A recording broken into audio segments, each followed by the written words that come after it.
Alrighty guys, today we are going to talk about emotions and triggers and how we normally have a primary and a secondary emotion.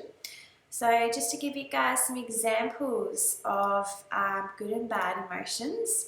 Here we have good emotions which make us feel powerful and feel good. We have happy, love, positive, joy, empathy, gratitude and playful.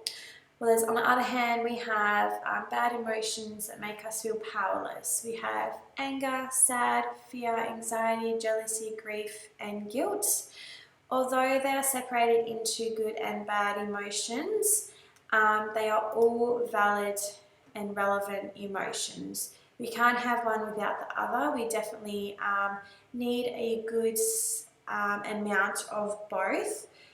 Just to clarify that, because anger, to give you guys an example, anger lets us know if someone has, I guess, crossed a boundary of ours. It lets us know, okay, this person is not making me feel good. It is not okay. So that anger might give you a little bit of courage to say to them, hey, you've crossed my boundary. That's not acceptable. And sad, it lets us know that, we're not feeling so good, so we might need to take a bit of time out and take some time for ourselves so that we can replenish our energy, refill up our cup, just take some time and self-care. And fear, so fear and anxiety are very linked together.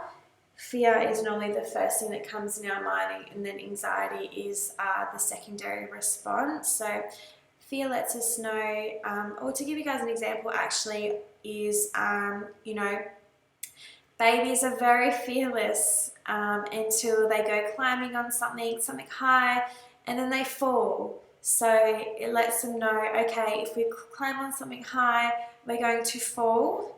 So then, they may fear, I guess, next time they climb something, they might be a little bit more careful, or they might know, okay, mum said don't climb things, so let's not climb things. Otherwise, we're going to fall and hurt ourselves. And jealousy, guys, jealousy is in fact a good emotion. A good, healthy amount of jealousy is good for us. To give you guys an example of jealousy is if someone has something that you want and we feel jealous, it actually makes us, I guess it sparks a bit of motivation and desire to want that item or object or whatever it is that they've achieved, and it makes us think, I want that, I want to go after it. So it gives us a sense of, I guess, drive and motivation. And in healthy doses, it is good. Grief lets us know, if we've had a loved one pass away. It lets us know how much we really care about them, how much we miss them. And then we have guilt. So guilt, guys, guilt's a good one because guilt lets you know, if you have hurt someone and you feel bad and you feel guilty, it lets you know, okay, we can't treat people bad. And if you feel guilty for it, it lets you know, I will not do that again because I don't like how this makes me feel. It's accepting how you feel, accepting your actions and what you've done, and just knowing, okay, let's not do this in the future. So all emotions are relevant in good amounts. And we usually have a primary emotion and a secondary emotion. So a lot of people that I've come across very much suffer from anxiety. This is definitely a massive one, especially in society these days. I'm very much suffered anxiety for quite some time. Pops up every now and then these days, but I've managed to get a hold of it and to be much better now. But what is actually the first emotion that comes up with anxiety? It's actually fear. So fear is the first emotion that comes up.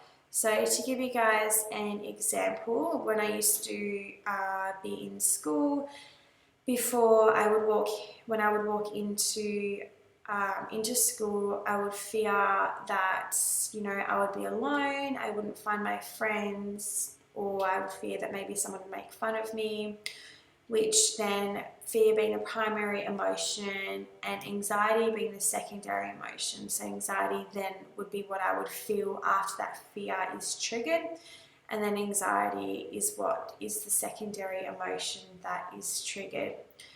And to give you guys a bit more clarification here, we have the events.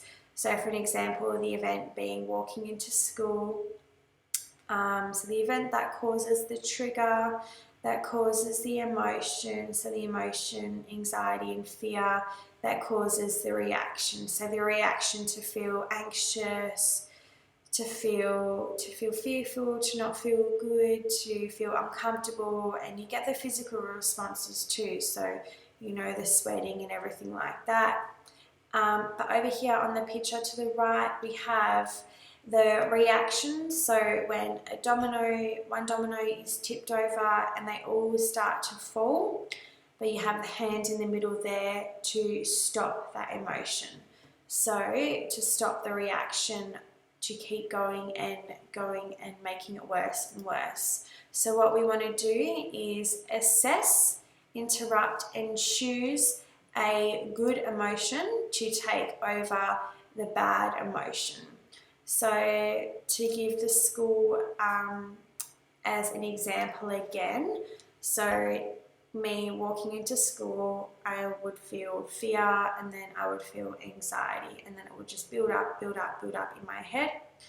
And it transitioned into my adult life when that same situation, instead of being in a school, it would be either when I would go out to dinner with friends, or even just something as simple as walking into a supermarket by myself. So now what I do, I assess the situation. So I'm walking into the supermarket or about to meet my friends, feeling a little bit fearful and anxious, but I interrupt that pattern and I think about, okay, where is this coming from? Why am I feeling this way? Okay, I'm feeling this way because of past history of school. I'm not at school, I'm fine. So we're interrupting that pattern in our mind, that old belief. Now I'm going to choose a more positive emotion instead. So feeling safe, feeling confident, feeling happy, and just feeling content within myself. So it's assessing, interrupting, and choosing the emotion that you would like to feel instead. And to give you guys another example of what a lot of people do is boredom. So boredom is definitely a big emotion that people feel, which then react to the secondary emotion of hunger. But in fact, we aren't actually hungry at all. And sometimes we're just lacking excitement or a task to do or a purpose. So again, what happens next is we go the event, so boredom, that causes the trigger, which is hungry, that causes the emotion, and that causes the reaction, which is to binge. So as you can see on the photo, the lady is now in the fridge and she is going to town on these biscuits and cannot stop herself. What we want to do here, guys, is the same as as going into the supermarket or out with their friends. So what we want to do is assess the situation, interrupt the thought pattern, and to choose something different. So rather than, okay, we are bored, rather than, you know, triggering that hunger emotion and then going into a binge, what we want to do is assess, okay, we're bored, let's interrupt this thought pattern and let's choose something different. So we're interrupting it by either, you know, listening to music or reading a book, going outside for a walk, just getting up and moving, going to the gym, doing a puzzle. I've got a picture of a puzzle here. Just doing something more physical just to get you up and out and away, because as soon as you interrupt that thought pattern and choose something different, choose a different emotion, you're going to feel better, you're going to move, and we're going to start getting those endorphins going, which will break the cycle, break the triggers, and just interrupt that old way, that old pattern. So these are two very, I guess, prominent emotions and triggers that people suffer with. So we've got the fear and the anxiety, and then we've got also the boredom, which leads to the hunger, which leads to the binge eating. So it's all about breaking that cycle, breaking that pattern. And yeah, so what I want you guys to do for this week is to figure out what your two primary and secondary emotions are that you struggle with. And again, yep, mine was fear, and my secondary emotion was the anxiety. So have a little think about it, guys. So what's your primary and secondary emotions? You can give me a couple different examples of what you feel you are suffering with as well. Maybe it's both the ones that are examples that I've given you. But have a think about it and write down your primary and secondary emotion, and then also how you can interrupt it. So give me some different examples of what you can do instead, or a way to interrupt it. And then give me some examples of the more powerful emotions that you would like to feel instead. So to give you another example of that, if we go back to our more powerful emotions, so if we're feeling fearful, scared, anxious, anything like that, let's interrupt it with thinking about we are safe, we are happy, we are content, and we are in control. The good thing about this, guys, is we are in control no matter what. So we do get to make a choice, and we do get to choose. So let's assess the emotions, let's interrupt the emotions, and let's choose those good emotions.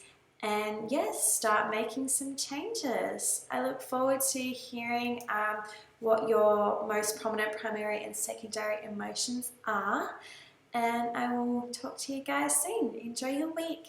Bye.